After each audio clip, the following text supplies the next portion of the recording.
Mateus, capítulo 15, do verso 21 ao verso número 28.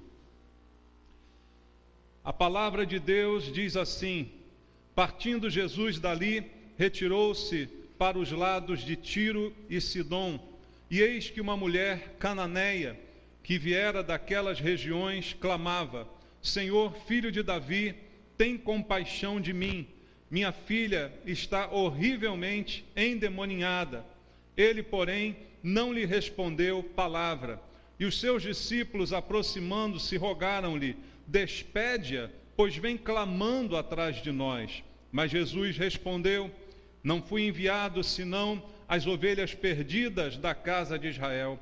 Ela, porém, veio e o adorou, dizendo: Senhor, socorre-me. Então ele, respondendo, disse: não é bom tomar o pão dos filhos e lançá-lo aos cachorrinhos. Ela, contudo, replicou: sim, Senhor, porém os cachorrinhos comem das migalhas que caem da mesa dos seus donos. Então lhe disse Jesus: ó mulher, grande é a tua fé, faça-se contigo como queres. E desde aquele momento a sua filha ficou sã. Amém.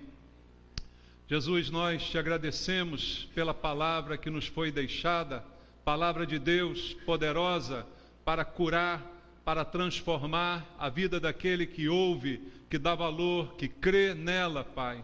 E é isso que nós precisamos essa manhã, ouvir uma palavra que venha do Senhor aos nossos corações. Não estamos nós aqui para ouvir filosofias do homem, nem doutrinas humanas, historinhas, mas sim o poder da Tua palavra, que Ele esteja sobre nós, trazendo transformação que nós necessitamos, aumentando a nossa fé, mudando o nosso comportamento e postura. Só a Tua palavra tem este poder. E eu quero ser um instrumento em Tuas mãos para poder ministrá-la de acordo com a Tua vontade e não atrapalhar aquilo que o Espírito Santo deseja fazer esta manhã. Para isso me coloco à Tua disposição e clamo pela unção do Teu Espírito que me capacite a ministrar a Tua palavra. Orando com meus irmãos, pedimos isto em nome de Jesus. Amém. Podem sentar, queridos. Amados, aqui está uma passagem muito conhecida do Evangelho, uma passagem muito comentada até, que cria até certas dúvidas no coração de algumas pessoas.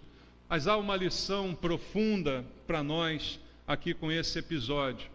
Primeiro porque nós certamente enfrentamos na vida diversos tipos de problemas.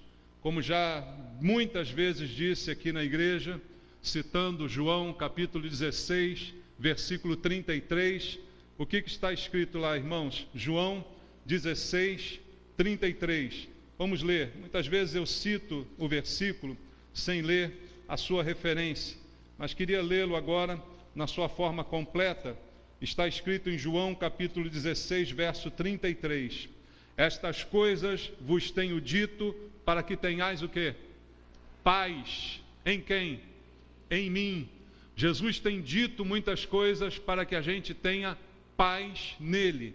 Mas no mesmo verso ele prossegue dizendo: no mundo passais por aflições, mas tende bom ânimo, eu venci o mundo.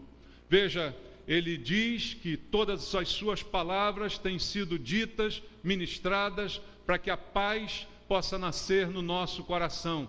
Mas mesmo diante dessa paz, ele logo prossegue dizendo que nesse mundo em que nós vivemos, apesar da paz que temos nele, passaremos por aflições, diversas aflições.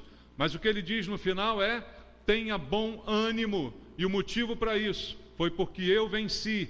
E se você crê em mim, você também será um vencedor, você também experimentará o poder desta vitória. Tenha a paz que eu te dou através da minha palavra, creia em mim, enfrente as lutas e as adversidades do mundo que são comuns a todos, mas sabendo que a vitória é certa. Eu venci, se você crê em mim, você também vencerá. Isso é uma realidade na vida de todos nós. Todos podemos enfrentar momentos de tribulação causados pelas mais diversas coisas. Pode ser uma enfermidade, pode ser um problema na família, pode ser um problema profissional, qualquer coisa que a gente enfrente, uma perseguição isso é algo muito comum. Mas a palavra do Senhor é: tenha paz e tenha bom ânimo. As dificuldades que a gente enfrenta, elas vêm exatamente para tirar essas duas coisas da gente: a paz e o ânimo. Você muitas vezes está tranquilo, está em paz, está até animado com as perspectivas da vida, e de repente o pior acontece, a decepção chega, a doença aparece, alguma coisa surge de repente, e o primeiro efeito que essa coisa traz é tirar a tua paz. E depois de tirar a tua paz, a consequência é tirar o teu ânimo. E de repente você se pega, se surpreende como uma pessoa desanimada, sem coragem, sem perspectivas de futuro, sem pensar que as coisas podem melhorar, porque a paz foi embora e o ânimo já não existe mais. Isso tudo é muito comum de acontecer, e o propósito realmente destas coisas na nossa vida é fazerem isso, tirar a paz e tirar o ânimo. Mas Jesus veio para que eu tenha vida e a tenha em abundância. Ele veio para que a sua palavra produza paz em mim, e para que as tribulações, mesmo enfrentadas por mim, não me tirem o ânimo, porque Ele venceu. Então, tudo que acontece é para provocar isso, mas tudo que eu encontro em Jesus é o final dessas coisas. É a restauração da paz e a restauração do ânimo. Mas chegando à história que nós lemos aqui, nós encontramos uma mulher que é descrita aqui apenas pela sua origem, uma mulher cananeia, uma mulher dos cananeus, uma mulher que não tem nome, não é dito aqui o seu nome, apenas é mencionada a sua origem, a cidade, o país, o povo do qual ela vem, ao qual ela pertence. E no versículo 22 está escrito assim: eis que uma mulher cananeia, que viera daquelas regiões, ou seja, ela viajou lá do seu país, clamava atrás de Jesus: Senhor, filho de Davi, tem compaixão de mim. E qual o motivo do seu clamor? Está escrito: minha filha está horrivelmente endemoninhada. É essa a razão do seu desespero. Uma mulher que está em grande luta, em grande amargura de coração, em grande desespero, não tem paz, não tem esperança, não tem mais ânimo, porque há um problema que acomete a sua filha regularmente, de uma forma extraordinária, porque ela diz que ela não está apenas endemoniada, ela diz que ela está horrivelmente, terrivelmente endemoniada, com a ideia de que é algo que não acontece de vez em quando, mas a ideia de que é algo que praticamente toma a sua vida o tempo todo, que é um demônio que está presente nessa menina o tempo inteiro. E essa mãe não tem paz, não tem sossego, não tem um momento sequer de alegria, porque esse é um real problema que ela está enfrentando. E ela chega diante de Jesus, clamando: Senhor, compaixão. Compaixão, tenha compaixão de mim, meu problema é sério, meu problema é grave, eu não tenho mais paz nem esperança, e esse é o clamor que essa mulher faz dia a dia. Como se não bastasse esse problema, esse clamor, a primeira coisa que essa mulher vai enfrentar são obstáculos, porque apesar dela ter viajado do seu país para estar onde Jesus estava, conseguir encontrá-lo, e andar atrás dele, clamando, gritando dessa maneira, a partir desse momento ela só enfrenta obstáculos. A partir desse ponto, tudo vai ser difícil para ela nesse contato com Jesus. Atravessou o país, chegou, mas agora ela só clama, e muitos não querem deixar que ela chegue perto de Jesus. Seus discípulos são o primeiro obstáculo. Mas o que há de lição para nós nesse texto, queridos, é que nem tudo na vida é fácil. Os problemas são difíceis e vencê-los também é complicado. Mas o que essa mulher vai ensinar com a sua postura é que é a grande lição para nós. Porque os obstáculos vieram, mas ela superou cada um deles e ela voltou para o seu país com a vitória que ela precisava.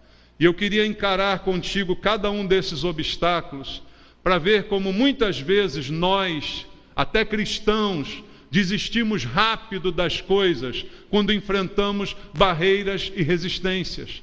Nós, muitas vezes, mesmo crendo em Jesus, ao primeiro sinal de dificuldade, já desistimos, já voltamos para trás, já ignoramos o Senhor, já damos as costas para Ele.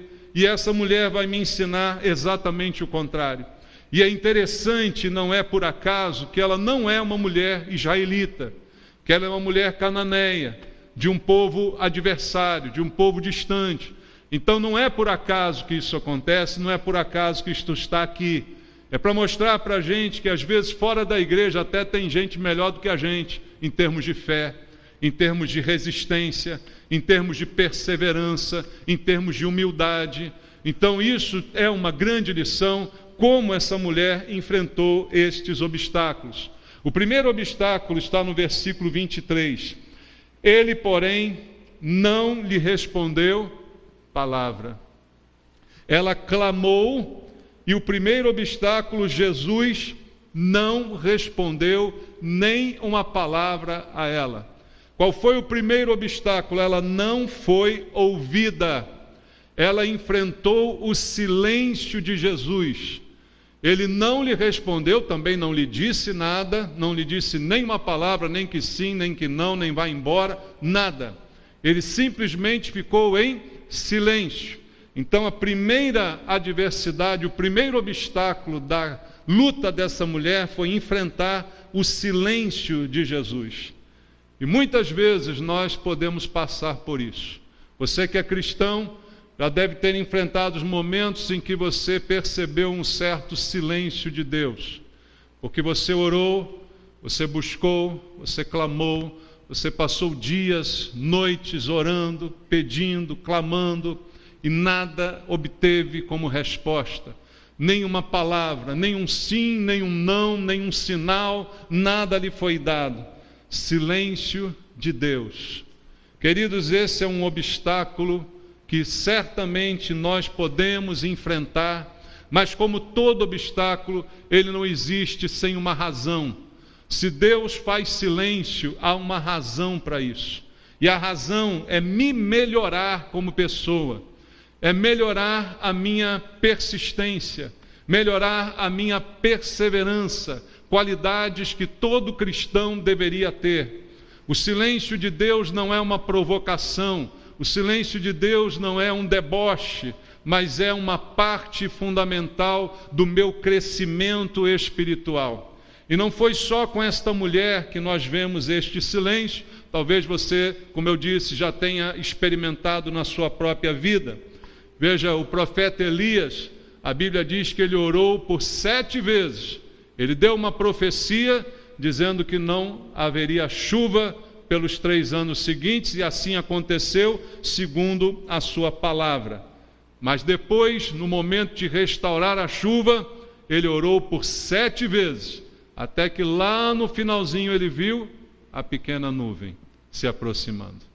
Mas ela não veio na primeira oração, ela não veio na segunda, nem na terceira, nem na quarta, ela veio na 7ª oração.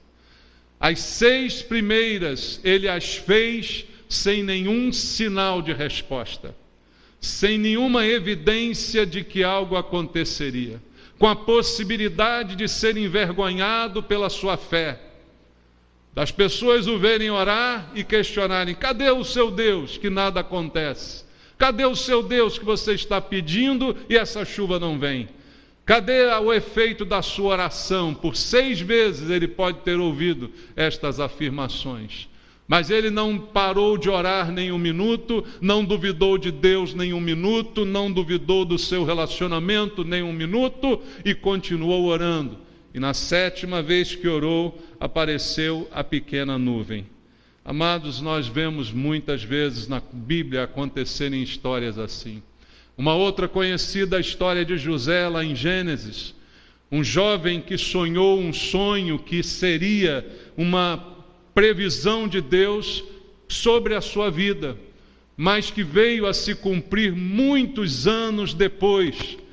Entre o sonho de José e a realização, passaram-se muitos anos, e no intervalo destes anos, ele experimentou abandono, traição dos seus irmãos, escravidão, prisão, delação falsa. Tudo isso ele experimentou nesse período, entre o seu sonho e a realização do sonho por Deus. Foi um longo período de aprendizado, de trabalho de Deus no seu caráter, na sua vida pessoal e espiritual. O silêncio de Deus, ele é algo que nos ensina e certamente é terapêutico. Israel também permaneceu escravo no Egito por cerca de 430 anos. Depois, na Babilônia, 70 anos de cativeiro. Tudo isso com um propósito: aprendizado, trabalho de Deus, aperfeiçoamento, lapidação da pedra preciosa que sou eu e você. Lapidação para nos tornar mais preciosos, para tirar impurezas da nossa vida, para nos aperfeiçoar como pessoas. Veja, Marta e Maria também mandaram dizer a Jesus que Lázaro estava à morte. E Jesus recebeu a notícia a tempo, mas se demorou ao se deslocar até elas. E quando lá chegou, já estava morto Lázaro. E aí a reação foi dizer: Senhor, se o Senhor tivesse vindo antes, isso não tinha acontecido. Se o Senhor tivesse se apressado um pouco mais, se o Senhor tivesse ouvido o meu clamor um pouquinho antes, tivesse dado a devida atenção ao meu problema, meu irmão hoje estaria vivo. E Jesus simplesmente respondeu para ela: se creres, verás a glória de Deus. Não se desculpou pelo atraso, porque Deus não atrasa nem adianta, queridos. Deus tem um relógio muito mais certo do que o nosso. Nós é que não sabemos contar o tempo como Deus conta. Nós é que não confiamos o suficiente para enfrentar o silêncio de Deus.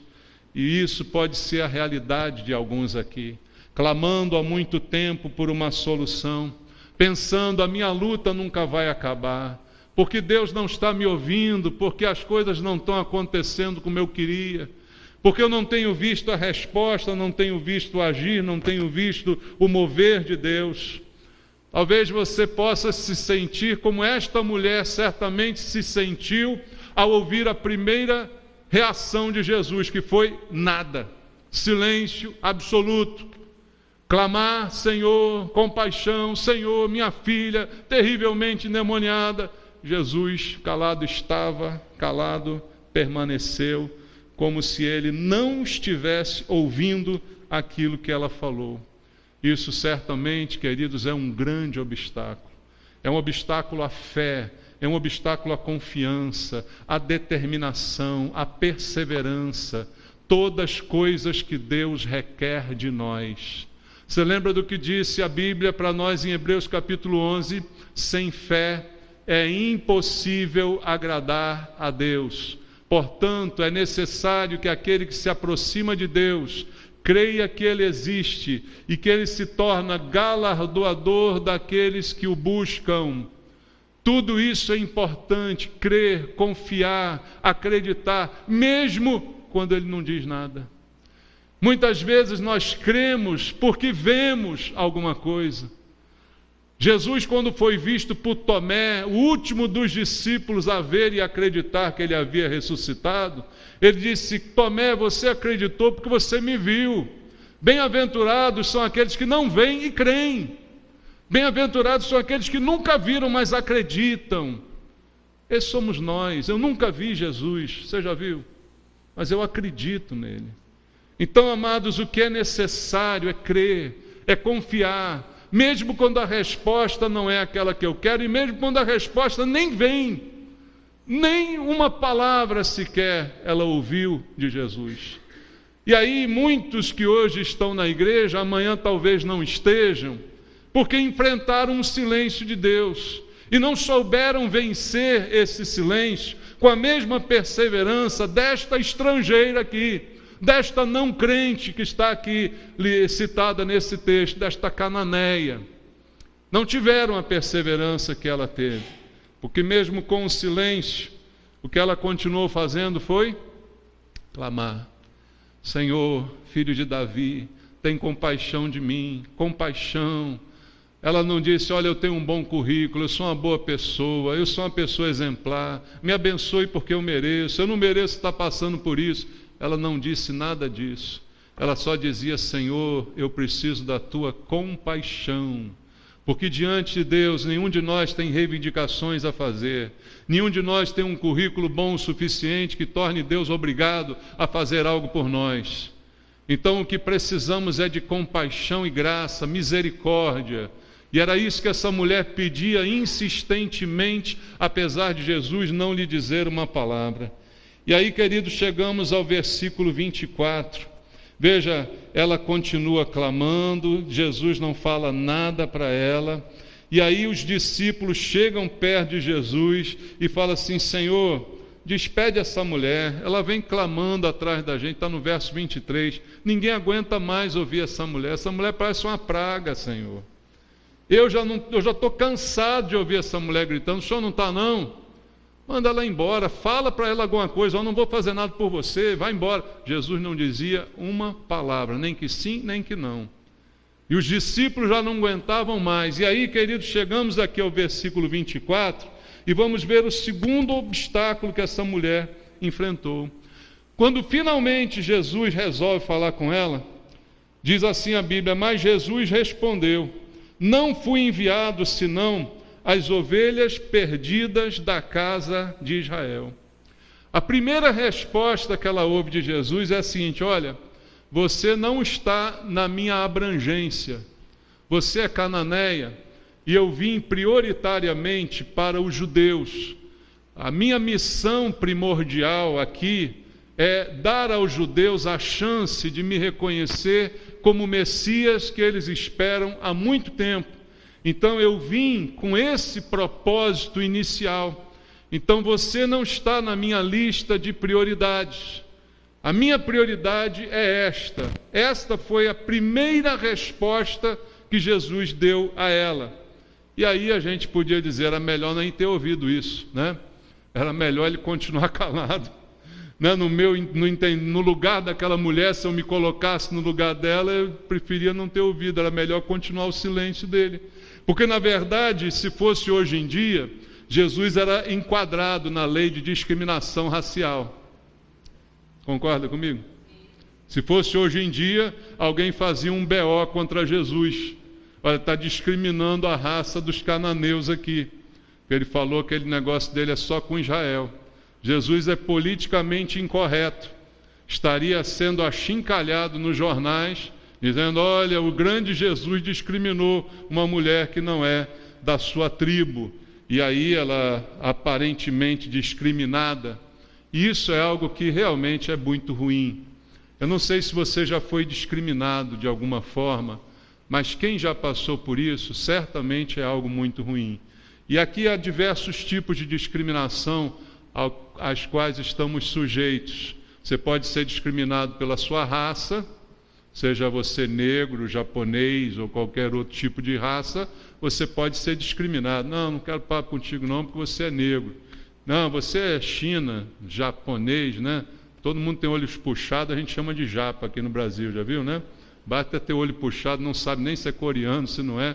Não, isso aí não quero papo contigo não. Ou então porque você é pobre, né? Alguém: não vou convidar você não, porque você é pobre. Não, você não vai, você não pode entrar aqui não, porque você é pobre. Você é pobre aqui, tem que entrar pelos fundos. Quem já não passou por isso? Certamente não é nada agradável. O sentimento que fica para a pessoa que sofre isso não é um sentimento agradável. Eu acredito que essa mulher não ficou sorrindo depois que Jesus disse isso a ela, né? Ela foi, na verdade, rejeitada. É como se Jesus estivesse dizendo: olha, isso não é para você. Você está fora dessa bênção. E isso é uma palavra muito dura, não é, de ser ouvida. E ser rejeitado é um sentimento também muito ruim. E existem pessoas que podem se sentir rejeitadas por Deus, ou porque pecaram demais, ou porque se acham indignas demais. Elas dizem: Deus não vai fazer nada por mim, porque eu não sou digno. E elas talvez próprias se rejeitem a si mesmas, não é? Se excluam a si mesmas. Mas aqui nós estamos vendo Jesus dizendo isso a ela. E aí você pensa, mas por que Jesus? Se depois o Senhor não seria para todos, mas inicialmente teria que se cumprir as Escrituras. O propósito inicial era necessário que os judeus o rejeitassem para que a salvação fosse estendida a todos. Paulo fala sobre isso nas suas epístolas. Então, havia um propósito, mas parece tão estranho, parece tão diferente daquele Jesus amoroso que a gente conhece. Mas isso pode causar um rebuliço na vida da pessoa. E muita gente, quando enfrenta uma rejeição, pode ir para cada vez mais longe de Deus, pode ficar revoltada com Deus.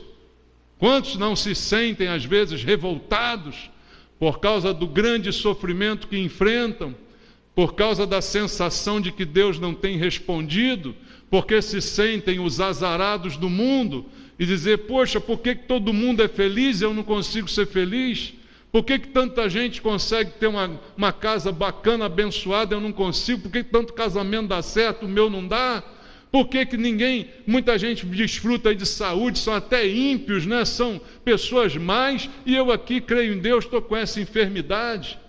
E aí começa por aí uma série de resmungos, uma série de blasfêmias, e chegam ao final a dizer, Deus não me ama. Eu acho que Deus não quer saber de mim.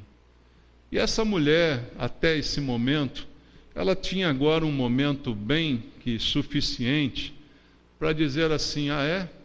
Então tá bom, vou embora, vou voltar para minha terra lá, vou voltar para minha terra e vou viver com esse problema da minha filha horrivelmente demoniada para o resto da vida.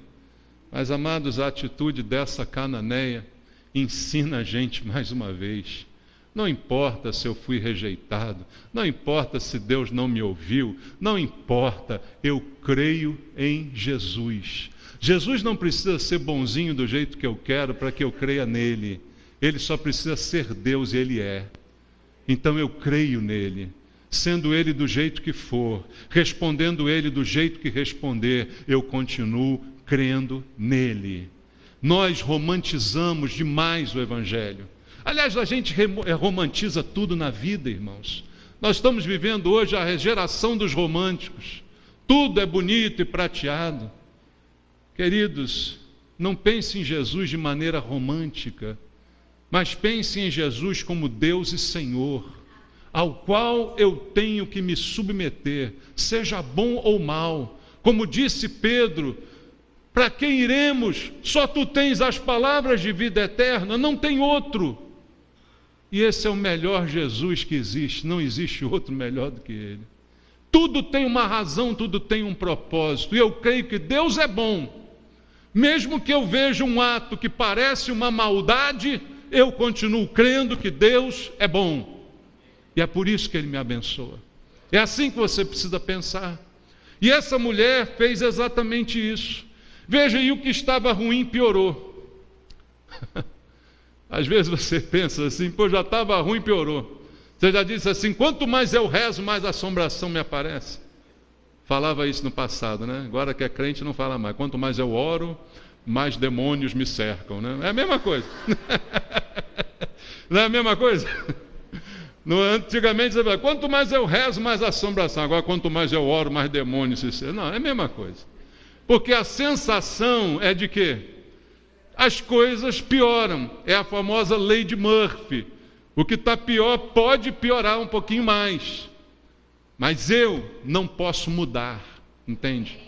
Eu tenho que entender o seguinte, Deus não muda, você crê nisso? Então eu não posso mudar também na minha fé. A minha fé não pode ir ao sabor do vento, à maré. Ah, se está alta eu estou em alta, se está baixa eu estou em baixa. Eu preciso ser constante na minha fé. Você precisa ser constante na sua fé. Deus não muda, então eu não posso mudar também em relação a Ele. Mesmo que as coisas aparentemente piorem. Porque veja, no versículo 25, depois que ela ouviu isso, não fui enviada senão as ovelhas perdidas da casa de Israel. Verso 25 diz: ela, porém, veio e fez o quê? O adorou e disse: Senhor, socorre-me.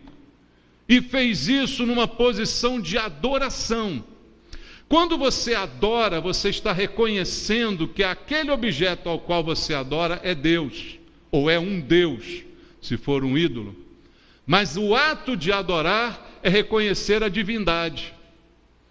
É diferente até de louvar. Você pode louvar muitas coisas, mas não está atribuindo divindade ao que você louva.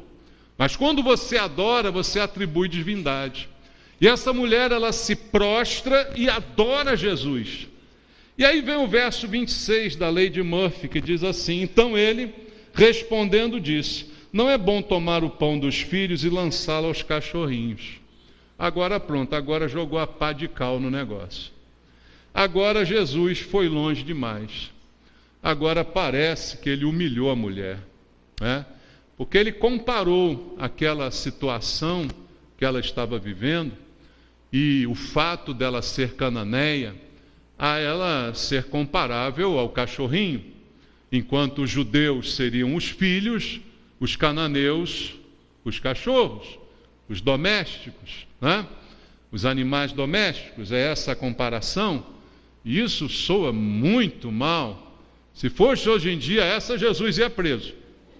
Fala sério, não tinha nem processo, né? Chamou a raça de cachorro, pronto, aí vai cadeia nele, não tem nem fiança, não é isso?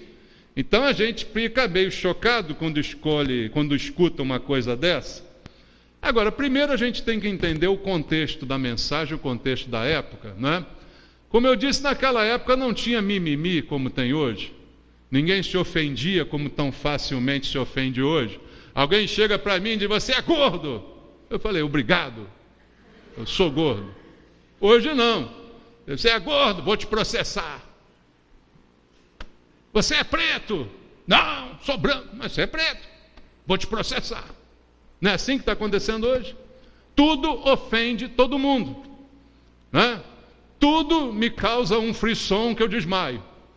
E hoje nós vivemos a geração dos pintinhos de granja, não é? Que você grita do lado dele e ele desmaia.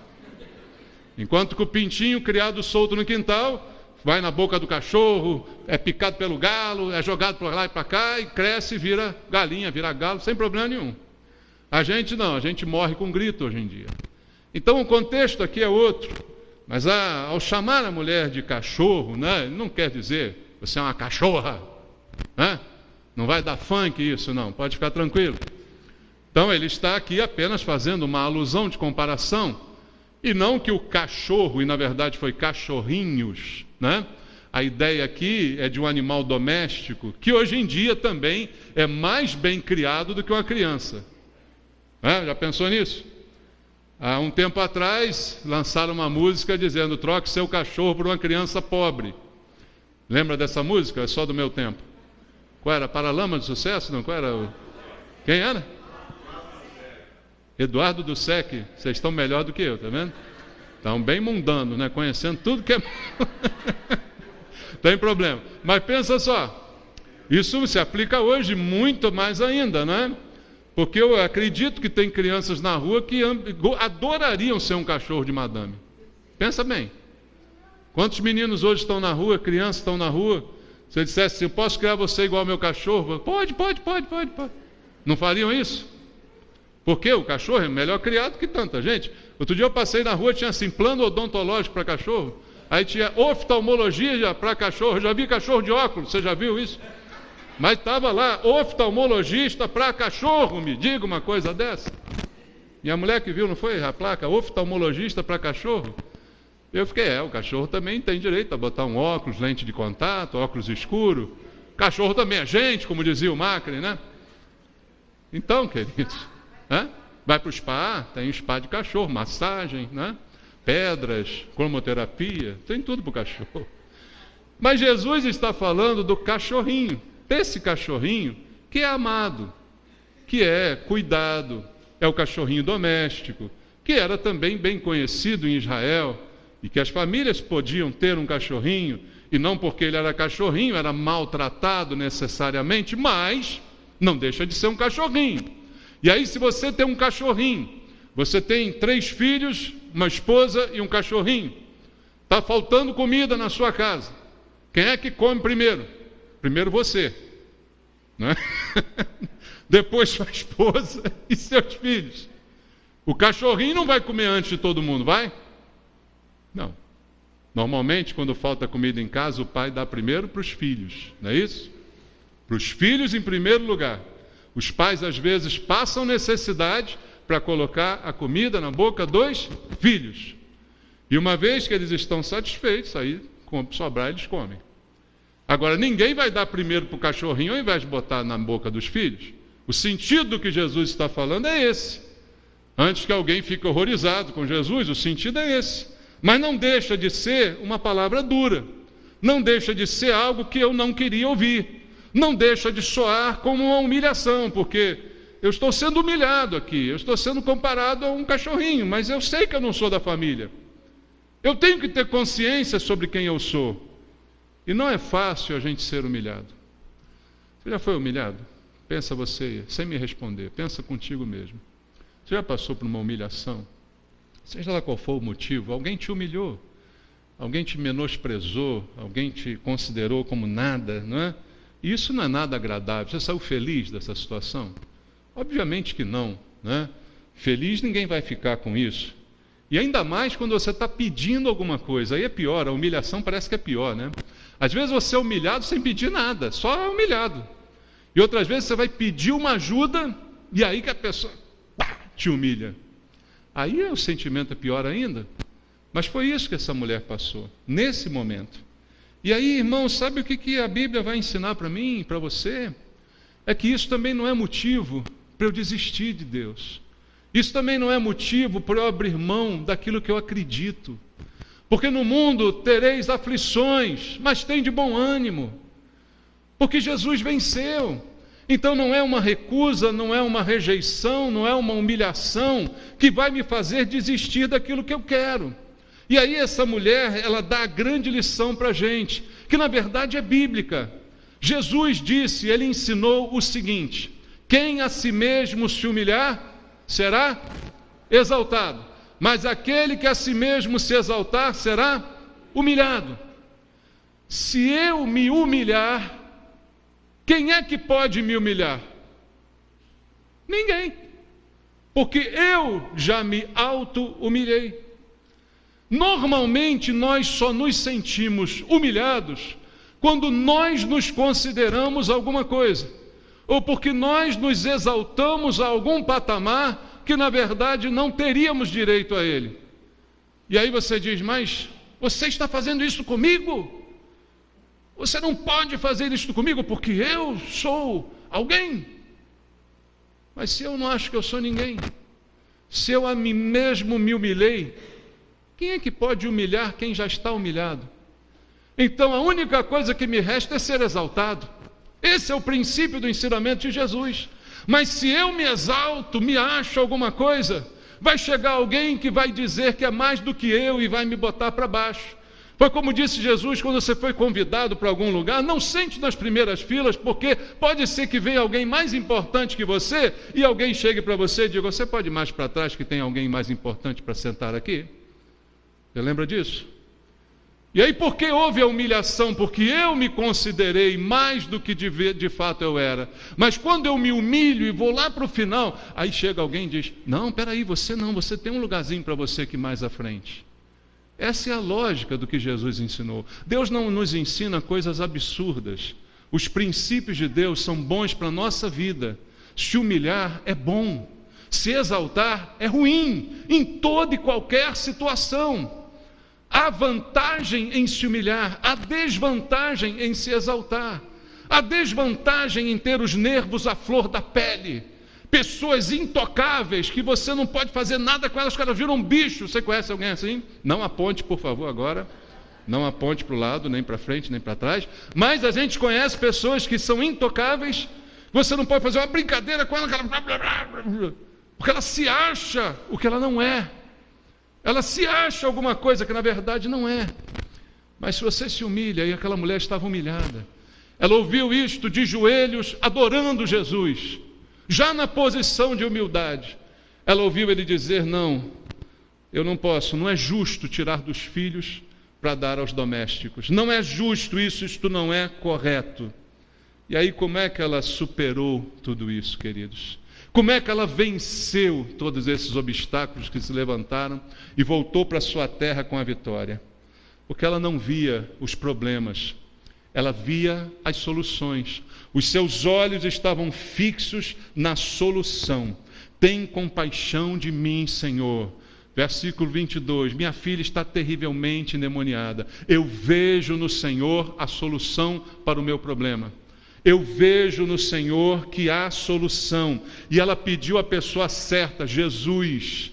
Então ela tem uma convicção de que se há alguém que pode resolver é Jesus. Então essa convicção é tão grande que ela já saiu da sua casa, do seu país, dizendo assim: olha, não importa o que aconteça, eu não volto para casa sem o meu milagre.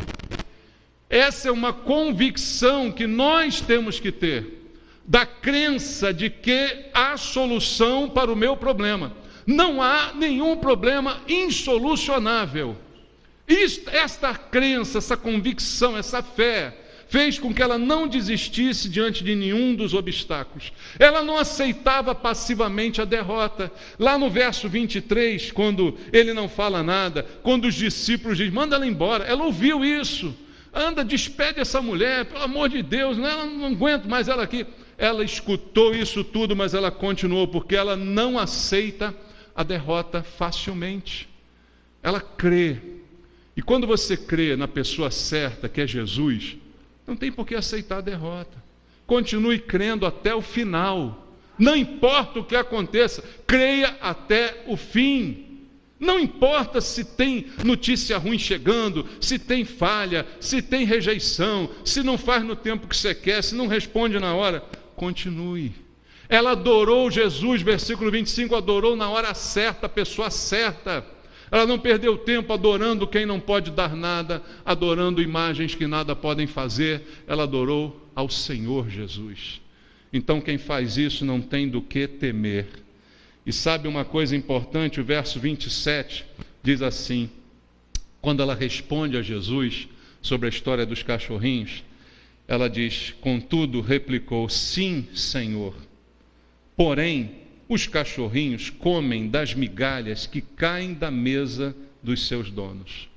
Ela não disse: não, Senhor, que absurdo, eu não sou cachorrinho coisa nenhuma, o Senhor vai ver quem eu sou uma cananeia, meu povo é forte, não sei o quê.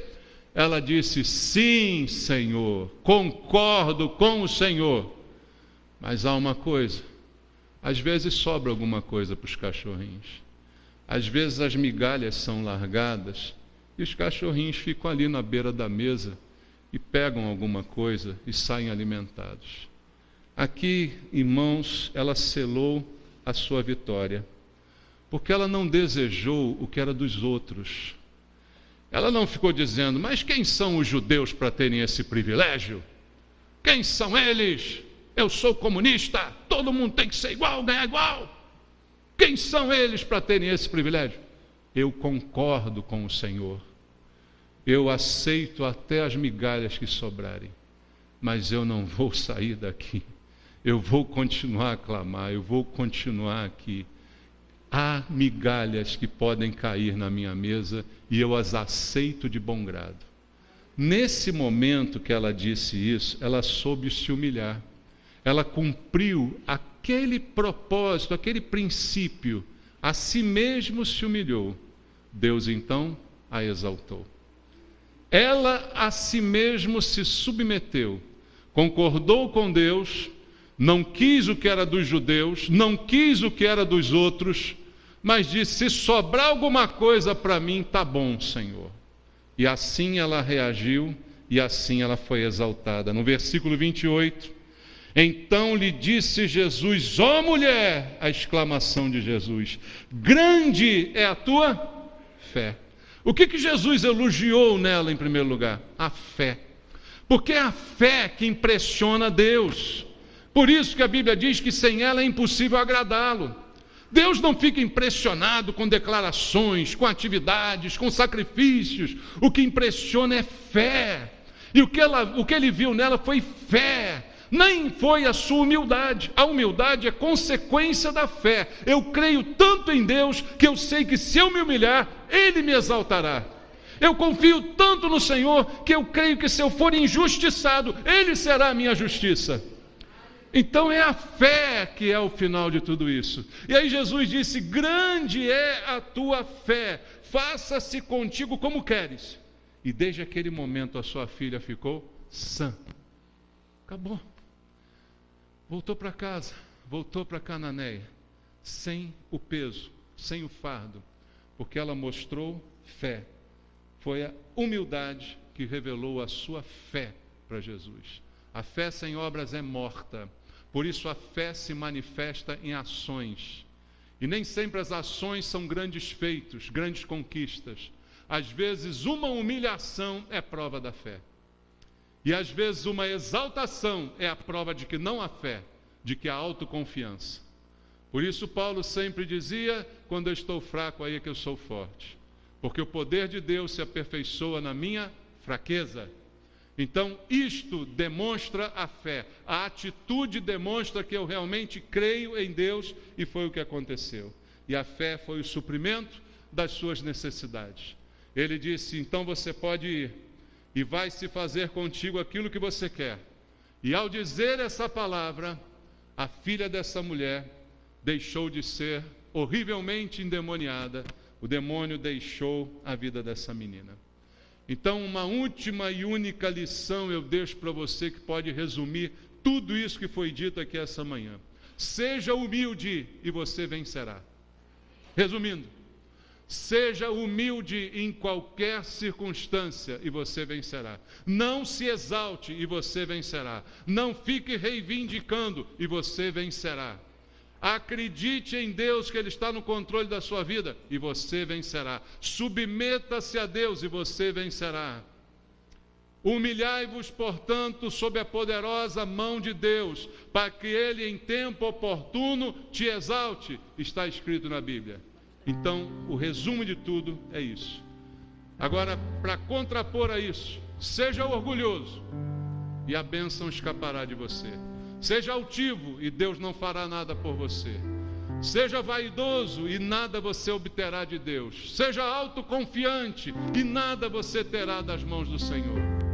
Cuide de você mesmo se você quer ser assim. Mas se você for humilde, Deus cuidará de você. Amém? Vamos orar? Oh Jesus, eu creio, eu confio no Senhor. Eu quero nesse momento, ó Pai, orar pelos meus irmãos, por aqueles que desejam se humilhar na Tua presença, estão clamando, talvez há muito tempo, por uma resposta, uma solução, e precisam, Deus, entender esse ponto que talvez ainda falte, a humildade na Tua presença, a perseverança de não desistir, mesmo que tudo lhes seja contrário, mesmo que tudo dê do contra, mas em Deus eu confio, nele eu me apoio e dele eu não desisto. Senhor, fala ao coração dos teus filhos esta manhã, dá vitória, Pai, como foi a vitória daquela mulher, mas que eles saibam passar também por aquilo que aquela mulher passou, sabendo que no final a vitória é certa em nome de Jesus. Que o Senhor possa avivar a nossa fé, para que ela se manifeste na nossa humildade, para que ela se manifeste na nossa dependência completa do Senhor. Pai Santo, toca no coração dos teus filhos, faz-nos nascer nesta fé, meu Deus, nesta fé que move mundos e montanhas, nesta fé imbatível, inabalável, que faz com que o Senhor nos honre quando estamos humilhados na Tua presença. É o que eu te peço por mim e por cada irmão, em nome de Jesus. Amém.